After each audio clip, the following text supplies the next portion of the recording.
தமிழக வெற்றி கழகத்தின் உறுதிமொழி வாசிக்க துணை பொதுச் செயலாளர் திருமதி விஜயலட்சுமி அக்கா அவர்களை அன்போடு அழைக்கிறேன். நமது நாட்டின் விடுதலைக்காகவும்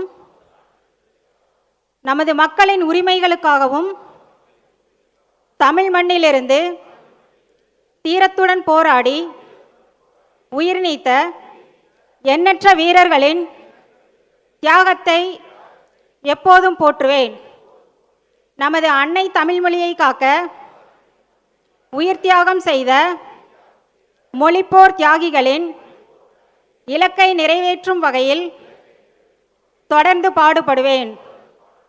இந்திய அரசியலமைப்பு சட்டத்தின் மீதும் இறையாண்மை மீதும் நம்பிக்கை வைத்து அனைவருடன் ஒற்றுமை, சகோதரத்துவம், மத நல்லிணக்கம், சமத்துவம் ஆகியவற்றை பேணி காக்கின்ற பொறுப்புள்ள தனி மனிதராக செயல்படுவேன்.